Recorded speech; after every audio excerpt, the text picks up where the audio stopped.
Olá pessoal, bem-vindos a mais um Pencast. No episódio de hoje a gente vai começar aqui com o Charles e saber com ele como que foi conseguir um emprego na Polônia sem ter visto, sem nunca ter saído do Brasil e conseguir ir direto pro trabalho na Europa. E para bater esse papo estou aqui eu, como sempre, com o Vinícius Pasco Antônio. E aí, Gabriel? E aí, Charles? Beleza, pessoal? Com o Gabriel Lima. Fala, pessoal, tudo bem? E aqui com o Charles. Como você tá, Charles? E aí, pessoal, joia? Tranquilo? Charles, primeiro de tudo, cara, onde você tá agora? Conta também pra gente um pouquinho aí de quem é você, o que é que você faz, qual que é a tua carreira. Eu sou Dev Front-End, eu trabalho atualmente com Design System no Biblioteca de Componentes da Microsoft, chama FluentUI. Eu trabalho atualmente na Microsoft em Praga pelos últimos 1 ano e meio, mais ou menos. Fiquei 2 anos na Polônia antes disso. E foi o trabalho de front-end que te levou pra Polônia, né? Então, eu nunca tinha saído do Brasil. Eu nunca tive passaporte, nada do tipo. Sempre tive o sonho de querer conhecer. Assim, falando de condições, eu nunca não vim de uma família que tinha condições realmente de se passear e sair do Brasil. Eu fui a primeira pessoa da família a sair do país. E na época eu estava cursando faculdade, estava na metade da faculdade, estava trabalhando numa empresa no Brasil chamada Toro Investimentos. E eles estavam meio fazendo bastante sucesso na época. E basicamente eu tinha meu LinkedIn em inglês. Alguém me achou, por muita sorte, e me mandou uma mensagem perguntando se eu queria participar do processo seletivo. Eu não tinha nada a perder, decidi participar. E aí, tinha um LinkedIn em inglês, o recrutador falou com você em inglês, né? E como que tava o teu inglês? Era fluente, avançado? Você tava confiante? Ou você já falava polonês péssimo. Também? Péssimo. Não, meu inglês era péssimo. Como eu nunca tive eu nunca tive experiência de usar inglês. Eu nunca realmente estudei inglês a fundo. Eu aprendi inglês com seriado e filme, basicamente. Então, assim, eu participei de todo o processo seletivo em inglês, as entrevistas em inglês, as conversas em inglês. Eu lembro que eu fiz muito uso do Google Tradutor na época, pra ter certeza do que eu tava falando. Realmente, tipo assim, eu tinha zero prática com inglês. E quando eu fui contratado, eu tava como sênior na empresa no Brasil. E eu fui pra lá como júnior, não pelo técnico, mas pela minha comunicação. Nossa, deve ter sido muito difícil você entender principalmente as perguntas ali em inglês, né? Porque ainda dá pra você colocar no Google Tradutor as coisas que você quer falar e tal, mas deve ter tido alguns problemas do tipo, cara, eu não entendi exatamente essa pergunta aqui, pedi pra repetir umas 1000 vezes. Até que entender não foi a minha maior dificuldade. A minha maior dificuldade foi realmente conseguir falar. Eu tinha muito problema com pronúncia, porque entender, eu estava acostumado a ouvir filme e ouvir seriado o tempo inteiro, então isso me treinou o ouvido pelo menos. Mas o falar eu nunca treinei com ninguém, eu nunca tinha usado. Então, fazer eles me entenderem foi o maior desafio, realmente. Top, isso te ajudava um pouco, né? Você já conseguia, pelo menos, compreender tudo que eles perguntavam ali, ou quase tudo. E assim, depois de um tempo que eu estive lá, depois de uns 6 meses, meu inglês melhorou, assim, 300%. Alguns companheiros de trabalho que trabalhavam da Inglaterra me deram um feedback, tipo, que eles literalmente não conseguiam entender o que eu estava falando no começo. Que nos primeiros 2 meses lá, eles não faziam ideia do que eu tava falando. Eles, fingiam que nem me ouvia durante a dele, porque não entendia o que eu tava falando. Interessante isso, mas qual que era a composição do teu time, assim? O pessoal, eles eram de lá da Polônia mesmo, a maioria deles, porque tu falou que tinha alguns ingleses, né? Eu diria assim, era 60% polonês, 20% brasileiro. Tinha 3, 4 brasileiros no time. E o resto ucraniano e uns 2, 3 pessoas da Inglaterra. Queria voltar um pouco, porque eu também tive uma situação parecida com a tua, de conseguir um trabalho pelo LinkedIn. E como que foi o processo, a parte técnica, a entrevista? Porque provavelmente você tem entrevista com a RH, né, e uma entrevista técnica. Como que foi pra Polônia? Você teve que fazer um projeto? Teve que ter um code interview? Eu fui para uma empresa de outsourcing, terceirizado. Então, eu comecei trabalhando no banco como terceirizado. Então, talvez o processo teria sido diferente se tivesse ido direto para o banco. O meu processo foi basicamente assim. Tive uma conversa com o RH, o pessoal da empresa de outsourcing. Aí eles me passaram para alguém técnico que trabalhavam dentro do banco já, mas trabalhando para eles. Para fazer uma comparação, seria tipo, a Stefanini faz muito isso no Brasil. Tem pessoas alocadas dentro de empresa. Me colocaram para conversar com alguém deles. E aí, quando eu tive essa conversa com eles, eles falaram se eu estava no nível bom o suficiente ou não para conversar com alguém do banco. Passando pela essa pessoa, eu tive uma conversa técnica com o gerente do banco. onde ele literalmente me fez um monte de pergunta que era só decorar. Era literalmente, tipo, quais os tipos do JavaScript, o que é hoisting, o que me fala uma tag pra isso, pra que você usa boolean, coisa do tipo, literalmente era decoreba. Passei no decoreba, aí eu tive um live coding, que era basicamente, tipo assim, não eram perguntas difíceis, era literalmente qualquer pessoa que trabalha com JavaScript por mais de um ano saberia fazer. Era realmente questões fáceis, tipo, faça uma função que faça isso, retorne aquilo. Era coisa simples. Foi um live code, passando no live code, eu recebi a oferta. Então isso foi bem mais fácil do que as entrevistas que tu fez no Brasil, certo? Eu diria que foi mais fácil do que muita entrevista que eu fiz no Brasil. Essa vaga era pra júnior, mid ou sênior? Era pra sênior. E assim, então eles avaliaram meu nível técnico no nível técnico de um sênior. E a vaga era pra sênior. Tanto que depois de 6 meses, literalmente depois que eu passei e melhorei meu inglês lá, eles me promoveram pra sênior. Uma pergunta que eu também estava pensando em te fazer, Charles, nesses testes que você fez, principalmente sendo esse para sênior, por exemplo, algum deles te cobrou essa parte de testes unitários ou alguma outra camada de teste automatizado, né? A única entrevista que eu fiz assim foi essa no banco. Então eles me perguntaram sobre, mas nada aplicável mesmo. Eles me perguntaram sobre para saber se eu sabia pelo menos o que era. Quando eu fiz a entrevista, por exemplo, para a Microsoft, eu já tive que realmente mostrar que eu sabia. Legal. Isso te ajudou porque você, pelo menos, não precisou entrar tão a fundo ou até fazer o teste lá na hora do código, mas só precisou demonstrar aquilo que você já sabia na teoria, né? Sim. Basicamente era só falar, era basicamente explicar o que era um teste e saber o que era. Que engraçado, que legal ouvir essa outra parte, porque que a gente vê na internet, ou as vagas que a gente vê, geralmente a gente tem medo, acha que é impossível, bicho de 7 cabeças, é muito bom pra quem tá escutando a gente, ver que não é tão difícil assim, que se você tiver interesse, se você investir seu tempo, se você conseguir se apresentar bem, você consegue, lógico, que tem essa parte de ser sênior e aceitar ir como júnior, que eu acho muito interessante, nem sei se todo mundo faria isso. Foi difícil essa decisão pra tu de dar um passo pra trás pra depois dar 2 pra frente? E quando você recebeu a vaga pra júnior, mesmo sendo sênior, o que você pensou? Você aceitou na hora porque era teu sonho? Como que foi? Teve vários pontos pra mim na época, porque eu tava num momento bem difícil. Eu participei do projeto da Toro. Na época, eu comecei do zero, tava lá escrevendo a primeira linha da Toro. E tava alguns meses antes do projeto lançar. E isso me segurou um pouco, eu quase não fui por causa disso. A questão do júnior e voltar como júnior, eu estava como sênior no Brasil, mas eu ganhava menos do que um júnior ganha lá. Então, em questão financeira, isso, tipo assim, mas tem o custo de vida. Cara, na época, realmente esse foi um argumento que na época o meu chefe tentou usar para me segurar aqui. Você vai ganhar mais lá, mas você vai ter um custo de vida maior. Só que eu joguei no Bel, e fui ver que o custo de vida de Varsóvia era muito próximo do custo de vida de Belo Horizonte.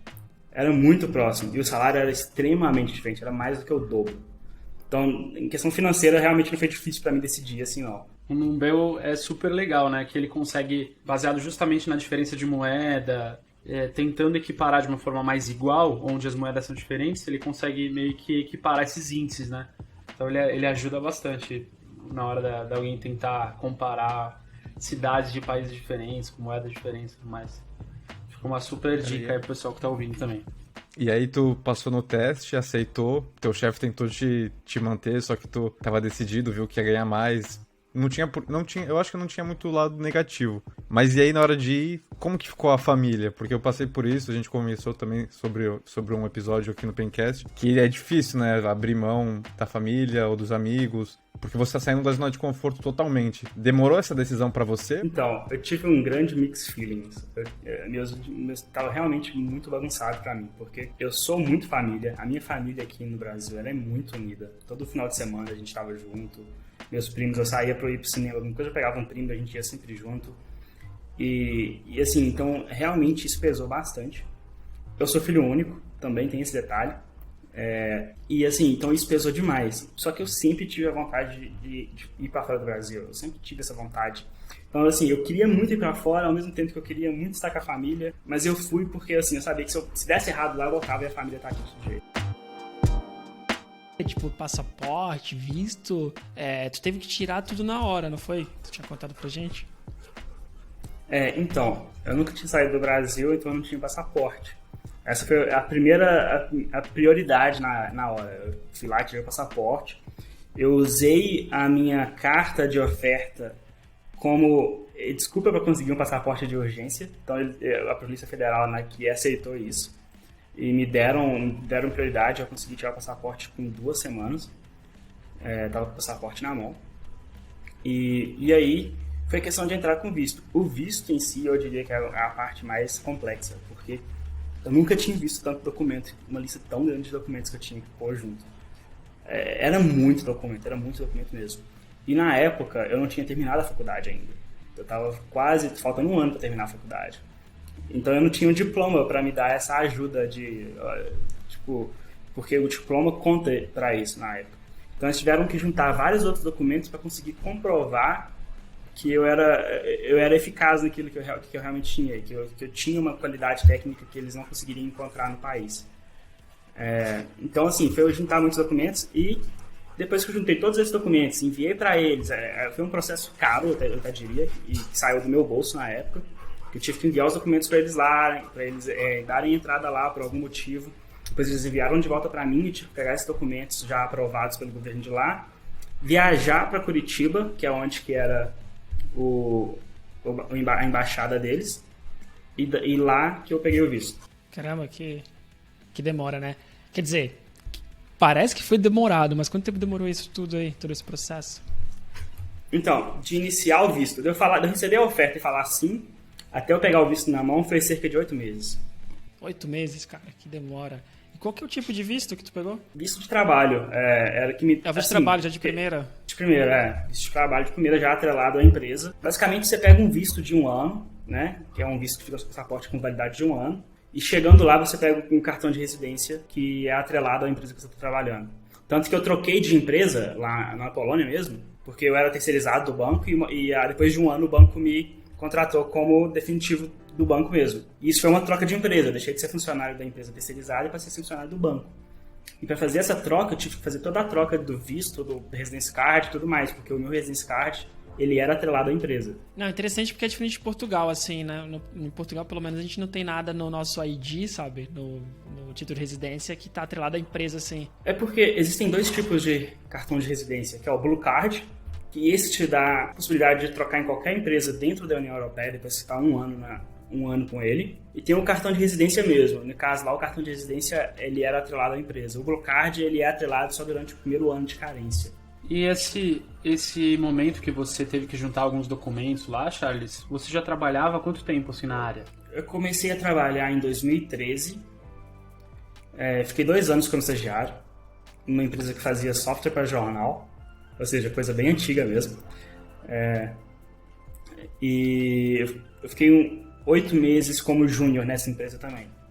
E aí eu trabalhava como back-end, trabalhava com C#. E aí eu recebi a oferta para ir para a Toro como front. Eu fiquei na Toro como front durante 1 ano e 2 meses e eu recebi a oferta para ir embora para a Polônia. Então, ou seja, eu tava uns 3 anos na área, mas tava uns quase 4 anos na área, mas contando que 2 era estágio. Entendi. E quando eles pediram esses documentos, eles pediram documentos dessas empresas que você trabalhou também? Porque eu pergunto isso porque geralmente ou eles pedem essa formação ou uma comprovação de que você trabalhou e que você tem experiência naquilo, né? Então... eles pediram documentos comprovando tudo que eu tivesse, curso que eu fez online, que tinha certificado, qualquer coisa que eu pudesse comprovar que eu tivesse feito alguma coisa, ajudou bastante. Por exemplo, eu no começo de carreira, eu fiz muita coisa ao mesmo tempo. Eu trabalhava como estagiário, eu consegui estágio nos primeiros 3 meses da faculdade. Aí eu fui convidado para ser o Microsoft Student Partner, que era basicamente algo que a Microsoft me patrocinava para ir dar palestra em algumas faculdades ao redor de Minas Gerais. E eu fui monitor da PUC durante 2 anos e meio, monitor de algoritmos de estrutura de dados. Então, juntando todos esses certificados, eu acho que foi o que contribuiu para conseguir comprovar que eu tinha alguma proficiência. Legal. Porque acho que é super legal até quem tá ouvindo poder ver essa história sua, porque de alguma forma você não tinha um super tempo de trabalho ali, 5, 10 anos de trabalho para poder representar e justificar essa experiência Mas eles queriam muito a sua presença lá, e eles deram um jeito, e no final você também tinha muita experiência pequena ali no começo, que acabou sendo importante para você ir para lá, né?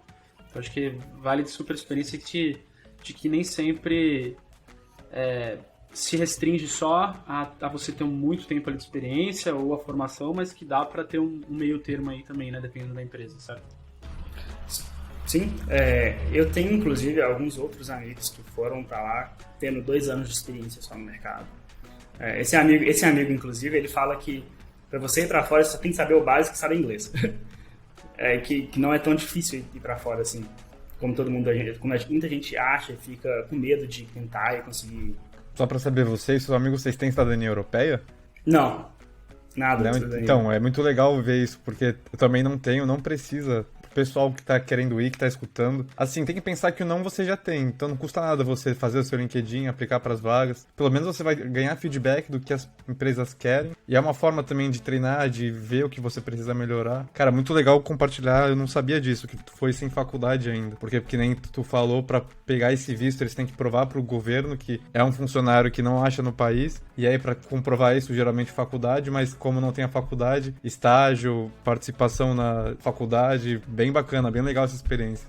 Assim, eu juntei tudo que eu tinha, todas as experiências, eu consegui comprovar várias horas, ter feito muita coisa ao mesmo tempo, e isso valeu. Agora, eu conheço várias pessoas que realmente foram sem faculdade, eles conseguiram comprovar com o tempo de trabalho, ou com o tempo com outros projetos que eles tiveram. Realmente estar ativo, e como você disse, realmente ter a cara de pau, realmente ir atrás e não ter medo de tentar e aplicar, e pode dar errado, você vai conseguir um não, você tenta na próxima. Mas tu tava procurando, cara, ou foi por acaso? Porque tu contou que era muito apegado à família, né? Então não me parece que tu tava procurando vaga. Nessa época, eu não tava procurando vaga nem no Brasil, nem fora. Eu não tava procurando vaga nenhuma. Eu tava bem satisfeito na Toro e eu tava com um projeto que eu queria ver ele surgindo e vivendo. Eu realmente recebi a oferta no LinkedIn, a proposta de participar do processo seletivo, e eu não quis deixar passar a oportunidade, que eu não sabia quando ia ter uma oportunidade de novo daquela.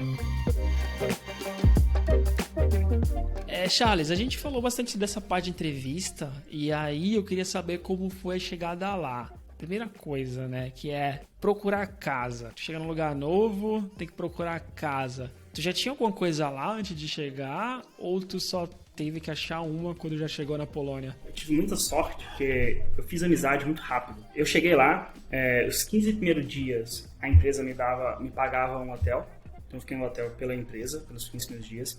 E nesses 15 primeiros dias eu fiz amizade com o cara que era meu gerente na época, lá no banco, na Polônia. Eu fiz uma amizade com ele, assim, que hoje eu considero ele como se fosse irmão mais velho mesmo. Eu fiz amizade com ele e ele me ajudou a encontrar casa. Só que, assim, como experiência, tem algumas empresas, igual, eu sei de pessoas, como eu fui terceirizado, eu sei de pessoas que foram direto pelo banco e tiveram 2 meses de casa, por exemplo, paga pelo banco, para ficar lá e ter tempo de encontrar a casa. Então, depende muito da empresa que você vai, da proposta que você pega. Para encontrar a casa, eu tive muita ajuda das pessoas polonesas mesmo, de amigos que eu fiz lá e me ajudaram a encontrar tudo lá. Mais fácil, né? Ele era local já, né? Ajuda bastante, assim. Sim. Até porque algumas pessoas são meio chatas, né? Pra assinar contrato com estrangeiro. Sim, isso é um detalhe realmente. Geralmente as pessoas não gostam de assinar contrato com estrangeiro, a não ser que você mostre um contrato de trabalho com uma empresa grande. Eu percebi isso, porque quando eu falava que eu queria olhar o apartamento, queria ir lá visitar, as pessoas sempre perguntavam, para onde você trabalha, você está aqui a estudo, alguma coisa tipo assim. Eu tinha que provar, não, eu trabalho para o Credit Suisse, trabalho para um banco aqui grande. Aí a pessoa mudava completamente, já marcava de ir e tudo mais. Então, realmente, isso aí é fato. Para conseguir alugar, a galera realmente olhava muito isso. Você vai ter condição de estar ali por mais tempo. É a mesma coisa aqui também. No meu, alguém me contou desse segredo, e aí começaram a me responder, de colocar o nome da minha empresa, sabe? Falar, trabalho na Farfetch e tô procurando casa por aqui, porque a Farfetch é grande aqui, até no Porto, né? E tem muito estrangeiro, e o pessoal sabe que é uma empresa estável, que tá crescendo, assim. E isso mudou muito, tipo, da primeira semana pra depois que eu comecei a escrever isso, a quantidade de respostas, assim, por esse site de buscar casa foi bem maior. Então, essa é diferente, né? Deve ser bem difícil pra quem vai sem emprego nenhum ou por uma empresa menor. Tem que penar um pouco mais, mas também acha, né? Só deve demorar um pouco mais. Então, aqui também, né, na Alemanha, eu acho que na Europa inteira, pra achar apartamento, se você não tem um vínculo de emprego, eu tenho bastante amigo aqui que não tem trabalho, não trabalha em empresa grande, que eles não conseguem achar, porque tem muita procura e os donos, eles simplesmente ignoram os e-mails. Então, se você não tem recomendação, não tem algum contrato de uma empresa importante, você não consegue. E tu chegou na Polônia, tu se adaptou ao estilo de vida polonês? Porque a gente vê a Europa e a gente não tem muita noção de como é na Polônia, né? Como que é mais ou menos aí? Tem dois detalhes aí. Primeiro eu fui pra Varsóvia, que é uma capital, assim. Imagina uma mistura entre São Paulo e Praga, Varsóvia. Porque realmente tem o centrão ali que é muito...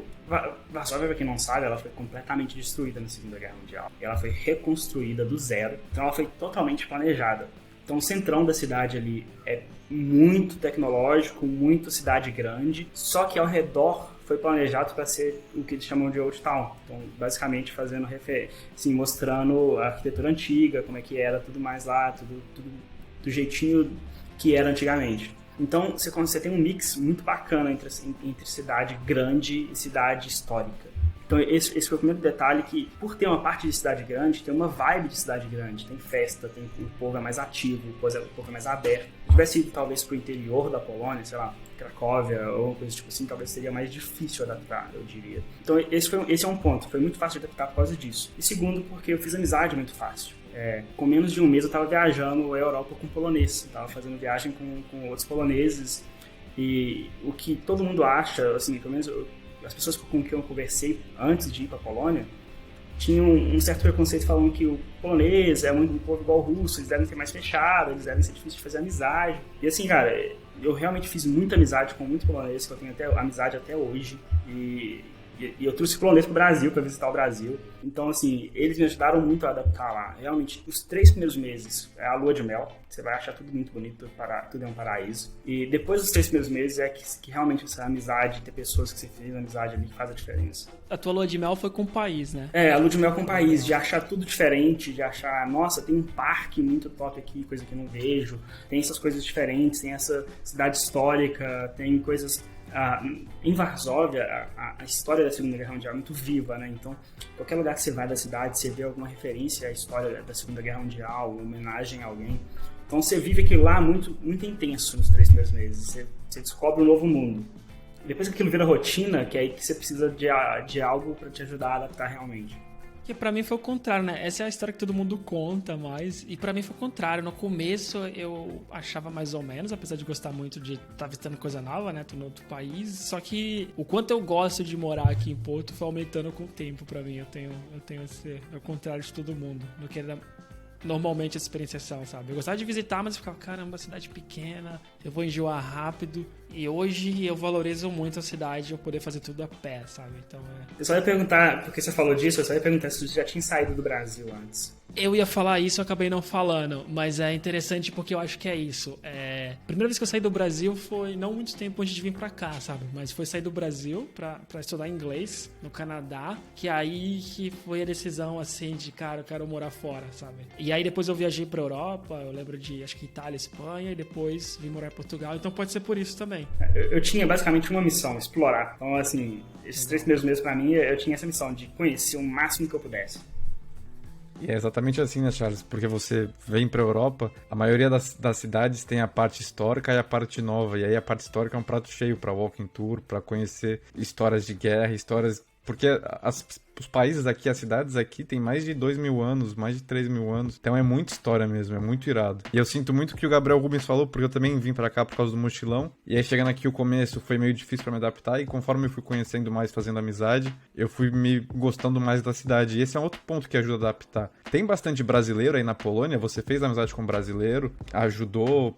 Tu acha que ajuda na adaptação? Cara, eu acho que me ajudou demais, sim. Eu tinha 3 brasileiros além de mim no time. E eu fiz amizade muito forte com um deles, o Rafael. Ele, inclusive, tipo assim, quando eu decidi que eu queria passar no Big Tech, eu queria passar em outra empresa grande, foi eu e ele junto durante 1 ano, quase todo dia, pra Starbucks, sentar e estudar juntos. Então, assim, isso ajudou pra caramba. Ter amizade com as universidades lá ajudou bastante. E, assim, é engraçado que você falou isso toda a cidade aí tem 3, 4 mil anos. Às vezes eu posto, esses dias pra trás eu postei no aeroporto comemorando 300 anos de Minas Gerais. E esse amigo meu polonês respondeu a história falando assim, cara, por favor, tipo, tem restaurante aqui que é mais velho que isso. E essa coisa da cidade nova e da cidade velha, é legal você ver um contraste também. Por exemplo, igual em Praga, a cidade nova foi construída no século XIV, que já é muito antigo. E em Varsóvia, a cidade... Então, assim, a mesma cidade nova em Praga é uma cidade histórica. Você vai ver só arquitetura histórica e tudo mais. Em Varsóvia, por exemplo, a cidade nova é uma capital tecnológica grande, estilo São Paulo, ou algo do tipo assim. Eu cheguei pra lá também e também fiquei bem surpreso, assim, muito... Aquele estilo de prédio espelhado, né, muito high-tech, tudo gigante, assim, é bem bonito mesmo. E depois também, não muito longe, né, que muda as nossas dimensões, né, do Brasil, não é tão longe assim, tu já tá na cidade velha e já é outra vibe, então é bem interessante isso. E ainda falando das amizades, assim... Tu falou que teve esses 3 amigos brasileiros, mas tu falou que fez amizade com o teu chefe também, muito forte.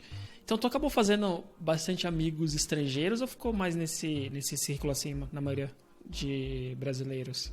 Não, eu fiz bastante amigo polonês. Eu diria polonês no geral. Eu fiz amizade com um outro front-end que trabalhava comigo. A gente viajou, a gente fez um Eurotrip, foi para Portugal, rodou Espanha juntos. Fiz amizade com esse amigo, esse que era meu chefe. E assim, eu conhecia 90% da Polônia, foi com ele, viajando de carro, indo para o interiorzão da Polônia, cidade que eu nunca tinha ouvido falar. Então eu fiz amizade com ele, eu fiz amizade com outras pessoas que eu mantenho contato até hoje.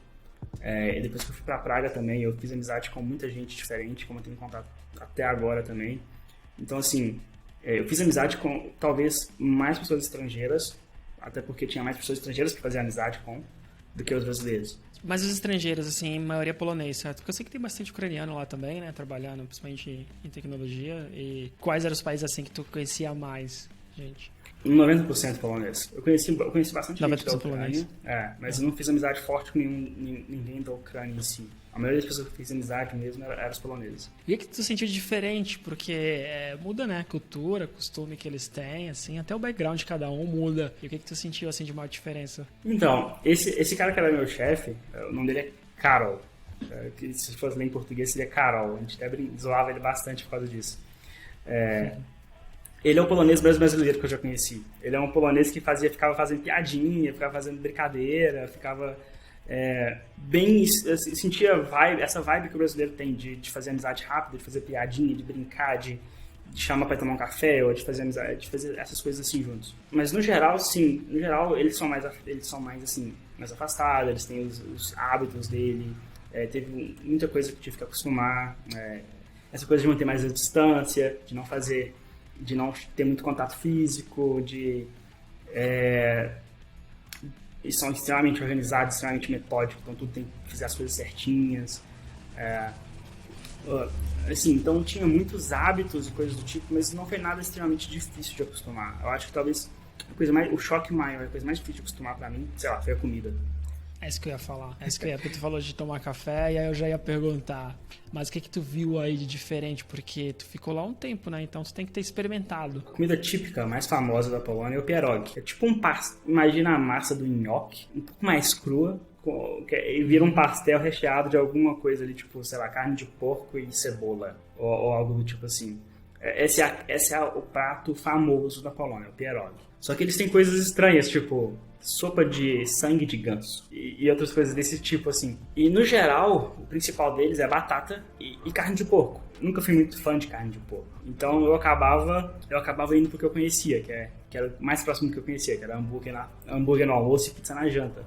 Não, eu te entendo. Cara, eu passei igualzinho que tu passou. Aqui na Alemanha também é igualzinho, é carne de porco e batata. Eu acho que deve ser pela localização também, deve ter alguma influência. Só que eu tive que aprender a cozinhar, porque eu falei isso no episódio que a gente falou sobre adaptação, e a comida realmente, arroz e feijão, eu não achei ainda na Europa algum prato que seja parecido. E tu teve que se adaptar em alguma coisa também no trabalho? Porque assim, na Alemanha, pelo menos, o pessoal é bem mais direto. E aí foi um choque que eu tive. Poloneses, o jeito que eles trabalham, a cultura é muito diferente do brasileiro? Tem alguns mitos e algumas visões que eu tinha antes de ir embora, por exemplo.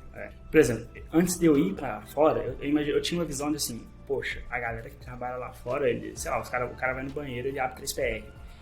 Eu tinha essa visão de que, sei lá, só tinha ninja lá e tal. Então você chega lá e você vê que não, são pessoas tão boas quanto os desenvolvedores que tem aqui e não muda muito isso, não tem ninguém extremamente gênio nem nada do tipo. São pessoas comuns, desenvolvedores comuns, igual você vai encontrar aqui nas empresas no BR. Então esse foi o primeiro mito que quebrou pra mim. A segunda coisa, assim, é a questão do balanço entre vida social e trabalho. Chegou um momento lá que o meu chefe falou assim, cara, você tem que aprender a desacelerar.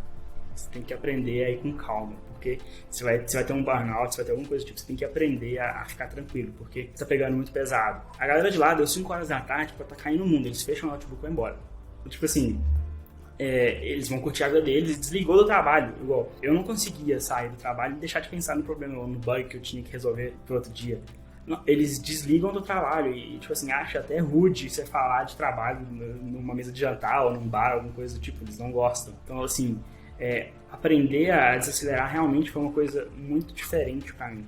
E um outro ponto, as férias funcionam muito diferente do que funciona no Brasil. Então, assim, você chega lá, você entra na empresa, você não tem que esperar completar um ano para ter 30 dias. Você entrou na empresa, já tem 20 dias de férias, vamos dizer. Se a empresa te dá 20 dias de férias, já tem 20 dias de férias. E você não tem que tirar tudo de uma vez, não. Uma semana que vem eu tô cansado, vou tirar 2 dias. Ou então tô estressado essa semana, vou tirar sexta-feira. Você combinou com seu chefe, geralmente... Eu nunca tive problema de não conseguir aprovação nem nada. Você falou, quero agendar para tal dia, quero tirar uma semana, quero tirar 2 semanas. Então isso foi bem legal. Então, quando eu completei 3 meses, 4 meses lá, sem pegar nenhuma folga, sem pegar nenhum dia de folga, foi aí que meu chefe teve essa conversa comigo. Falou assim, cara, você tem que desacelerar, tira uns dias pra você ir curtir, tira uns dias pra você viajar.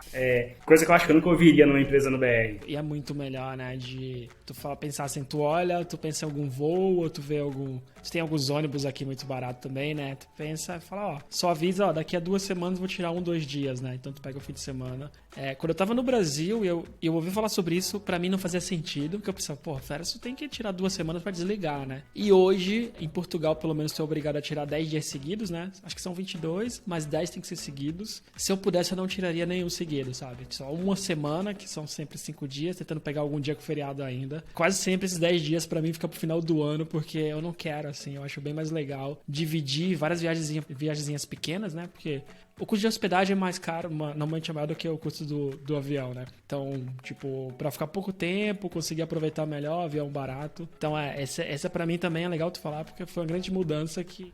Eu tive essa experiência e uma coisa que eu esqueci de comentar é a questão da pressão também. Eu tava vindo de uma fintech que tava no processo de lançar um produto novo. Então, eu tava realmente num momento de muita pressão na empresa. Então, e o que eu faria de comparação é, sei lá, uma tarefa que eu teria, sei lá, 2 horas para fazer aqui numa empresa no Brasil, pelo menos nas experiências que eu tive, lá eles te davam um dia, ou alguma coisa do tipo assim, porque eles queriam que você fizesse a parada bem pensada, que você deixasse todo o tempo certinho, que você documentasse, que você não fizesse nada mal feito, que você testasse direito. Então, realmente, eu senti essa diferença de pressão também, tipo, uma tarefa que poderia ser feita em 2 horas, eles queriam que você fizesse ela bem feita, todas as etapas bem certinhas. Só outra coisa também, que tu falou de cultura, e aí eu lembrei que no episódio, a gente tem um episódio com o Lávio Fidelis, que ele tá no Canadá, né, trabalhando na Ubisoft. Ele tava contando também que uma das coisas que ele teve que aprender, tu chegou a comentar sobre esse de... Não foi bem a palavra que tu usou, mas sobre o espaço pessoal, né? Aí ele falou assim, cara, eu tinha mania de falar tocando, sabe? E aí ele conta assim, que às vezes o cara olhava pra ele e falava, cara, por que você tá me batendo? Por que você tá me tocando? Sabe? E ele falou que esse foi uma das coisas que ele teve que se adaptar, porque acho que é muito disso, né? O espaço pessoal muda muito, assim. Eu acho que eu senti um pouco menos isso, porque eu tô em Portugal, né? Do que normalmente quando eu falo com as pessoas. Mas o espaço pessoal, assim, eu não acho que muda tanto, né? Pelo menos pra mim eu não senti muita diferença. Mas já pra ti, né? Na Polônia, eu acho que certeza tu sentiu que tinha que tomar mais cuidado, né? Com, tipo, quanto perto tu fala com as pessoas, de sentar um pouco mais distante. Sim, assim, lá realmente parece que as pessoas têm desenhado, tem na mente dela um círculo onde que é o espaço pessoal dela, que você não deve invadir aquele espaço, a não ser que você seja muito convidado para fazer isso. Então você sente até mesmo estar na fila da cafeteria, você sente que as pessoas não querem que você fique próximo dela na fila, você não quer que você fique atrás dela muito próximo, ela quer que você fique uma distância certa, porque é o espaço pessoal dela, entendeu? Então eu sou polonês na fila, mano. Porque eu também.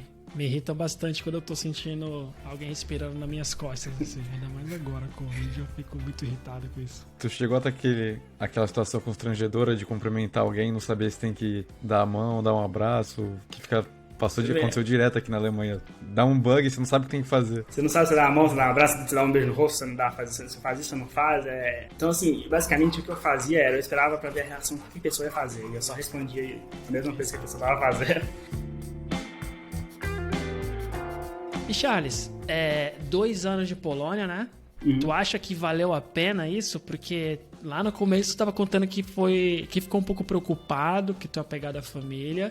E uma mudança gigante, né? No final, valeu a pena? Pensa em voltar pro Brasil? Eu até penso em voltar pro Brasil, muito por causa da família ainda, mas é uma experiência que muda você completamente, muda a sua visão de mundo, muda quem você é, completamente valeu a pena. Você cresce muito pessoalmente, você cresce muito profissionalmente, mas provavelmente você cresce mais pessoalmente como pessoa, como sua visão de mundo, como você lida com problemas, como você entende as coisas ao seu redor, como você entende o que as pessoas são e como é que é culturas diferentes, como é que pessoas são diferentes realmente. Então, assim, é uma experiência que eu diria que qualquer pessoa todo mundo deveria passar por isso, pelo menos por um tempo na vida. Não necessariamente todo mundo deveria morar fora, mas todo mundo deveria ter essa experiência de enfrentar um mundo sozinho e ver como é que é e crescer com isso. Pelo balanço que tu faz, qual tu acha que foi a maior mudança que tu teve? De quando tu saiu do Brasil, passou esses 2 anos na Polônia, depois em Praga agora. O que mais mudou em você que tu acha? Eu acho que a primeira coisa, hoje eu não tenho medo de pegar mais desafios, tipo, hoje eu não teria medo de enfrentar nada de pegar uma empresa e ir pra Austrália ou qualquer outro território diferente, tipo, desbravar. Se eu pegar uma férias e quiser ir pra um lugar completamente desconhecido, que ninguém fala a minha língua, hoje eu não teria esse medo mais. Outra coisa eu diria que a minha forma de lidar com as pessoas, a minha forma de lidar com pessoas diferentes e entender que cada um vive uma vida diferente, é algo que a gente tem no dia a dia, a gente cresce isso como pessoa, mas quando você vê uma cultura completamente diferente, você é obrigado a se adaptar com aquilo, ou você se adapta ou você não vai se dar bem lá, você passa a ter uma visão de, tipo, você passa a conseguir entender mais fácil quando pessoas são diferentes e quando pessoas têm jeitos diferentes e lidam com você diferente. Então, eu acho que, tipo assim, a minha forma de lidar com pessoas hoje, minha forma de lidar com fazer amizade, de conseguir tentar entender as pessoas, isso cresceu muito quando eu tava lá fora. E te perguntar uma coisa, porque tu falou um pouco dessa parte da adaptação, e aí eu lembrei até da questão da língua, né? Tu conseguiu sobreviver falando 100% em inglês ou tu aprendeu polonês também? Quem conseguir aprender polonês vai virar meu herói. É realmente muito difícil. Assim, eu tentei, a empresa pagava aula de polonês pra vocês, pra gente, assim. Eu fiz 3 meses, eu consegui aprender mal falar, perguntar onde que eu tava, ou algo do tipo assim, ou pedir ajuda, ou então assim, é completamente difícil, é realmente muito difícil, a pronúncia é muito difícil, é algo bem assim, parecido com o russo. Não é tão parecido com o alemão, é parecido mais com o russo mesmo. É uma língua eslávica, né? Então, assim, o nome da rua onde que eu morei por 2 anos, até hoje eu não consigo pronunciar direito. Então, assim, eu tentei aprender polonês, mas não rolou. Eu vivi com inglês 100%. Mas eu dependi de poloneses para me ajudar em alguns momentos, como, por exemplo, depois de um ano eu tenho que fazer imposto de renda. E como eu era estrangeiro morando lá pelo primeiro ano, eu tinha que levar o imposto de renda na prefeitura. E impossível você fazer isso sem um polonês te ajudando. Imposto de renda já é difícil em Portugal, que é a mesma língua, sabe? Porque mudou as coisas pra mim, imagina, né? Em polonês, levando na prefeitura ainda. O problema não era nem fazer o imposto de renda. A gente pagava algum contador, eles faziam. O problema era que você tinha que levar e conversar com a pessoa pra entregar, pra documentar aquilo, protocolar. E ninguém na prefeitura... Eu achei isso super engraçado. Você vai na parte de imigração do governo, ninguém fala inglês, é só polonês mesmo. Serviço público em geral, né, no mundo é meio padrão. Duvido também que estrangeiro no Brasil não sofre, né, nessa. Assim, eu trouxe esse polonês do Brasil, de férias, esse cara que era meu chefe, ele falou que ele nunca viria no Brasil de novo sozinho, porque As pessoas nem no aeroporto falavam inglês. É bom, né? Falar isso que a gente às vezes reclama muito, assim, né? E eu fico tentando colocar isso na minha cabeça às vezes. Também já fui para alguns países, né? Eu viajei pra Bielorrússia, cara. Foi tudo muito difícil. Só que aí eu tentava colocar na minha cabeça assim, cara, imagina um bielorrusso no Brasil. Sabe? Eu duvido que teria sido fácil pra ele. Então, Gabriel, para de reclamar, vamos dar um jeito, procura alguma internet aqui, tipo, na rua. O primeiro dia eu tava sem, porque não deve ser fácil também, né? E é o mundo, né? Eu sei que tu já não tá mais na Polônia, né? Então o que tu tem feito agora? Qual que são os próximos passos, já que voltar pro Brasil não é a tua ideia exatamente agora? Então, atualmente eu vim pra Praga. Eu mudei pra Praga durante a pandemia, ou seja, eu não tive a oportunidade de explorar a Praga, igual eu explorei em Varsóvia. Eu tive a oportunidade de explorar o país, né? A República Tcheca em si, igual eu explorei na Polônia. Agora que as coisas estão voltando ao normal, eu tô atualmente na Microsoft. Eu quero viver essa experiência de trabalhar no escritório da Microsoft, com todo mundo lá dentro, porque todas as vezes que eu fui pro escritório era vazio. Então, meu objetivo agora é tudo voltando ao normal, as coisas começando a regularizar. Vou explorar a cidade, vou explorar o país e vou querer aproveitar ao máximo essa experiência de estar trabalhando no escritório de uma Big Tech, que era uma coisa que eu sempre sonhei em ter e consegui atingir agora. E até então só estava trabalhando dentro de casa. Uma coisa que tu falou que eu tô bem curioso é da parte que tu foi pro Starbucks, estudar pra ir pra Microsoft, que é um sonho que eu tenho de trabalhar numa big company, essas FANGs, e tenho certeza que muita gente também tem. Então eu espero que você possa compartilhar com a gente esse conhecimento, a gente possa bater mais um papo aqui no Pencast sobre isso. E é legal também tu deixar teus contatos para quem quer conhecer mais sobre a Polônia, ou para quem quer ver como que é trabalhar na Microsoft, o que precisa aprender. O pessoal pode me adicionar no LinkedIn, ou pode procurar, eu tenho um Instagram onde eu compartilho dicas de desenvolvimento no geral mesmo. Eu comecei isso, literalmente, para ajudar quem está começando na área. Então, meu Instagram é Charles Assuncão, seria o Assunção sem os acentos, são Charles Assuncão Oficial. E meu LinkedIn é Charles Assunção. Podem me adicionar, podem chamar no Instagram, eu tô sempre aberto lá, sempre conversando, dando dicas e ajudando um povo diferente. Isso surgiu, assim, foi uma dica de um professor meu, que era o professor de qual eu era um monitor na PUC na época. Ele falou assim, cara, ainda tem muita gente que procura por você, procura aqui para ajuda, porque eu falo de você, que você não cria algum canal que eu possa indicar eles para eles irem conversar com você. Aí surgiu esse Instagram. Os links vão estar aqui na descrição ou do podcast ou do YouTube, então, pessoal, fiquem tranquilo que vocês vão poder clicar aqui. Também não se esqueça de seguir o Pencast lá no YouTube. Segue a gente lá, procura também nas suas plataformas de podcast. Charles, muito obrigado. Acho que o próximo papo já vamos deixar marcado pra gente falar de como que tá sendo Praga, né? Como o Vinícius falou também, não só a cidade, mas também como conseguir esse trabalho, porque tu colocou bastante esforço aí, né? 1 ano estudando, então já deve ter as manhas, né? Do que tu precisa aprender, essa dedicação tua. E boa sorte, eu acho que Praga vai ficar bem legal agora depois que acabar esse confinamento, né? Daqui a pouco eu passo aí também, eu te dou um toque. A gente troca uma ideia aí. Talvez até gravada aí. Vamos ver o que dá pra gente fazer. Então, Vinícius, Charles, até a próxima. E obrigado pela conversa aí. Foi muito boa, hein? Então a gente se vê daqui a pouco. Sim, valeu, cara. Pessoal, valeu, tchau.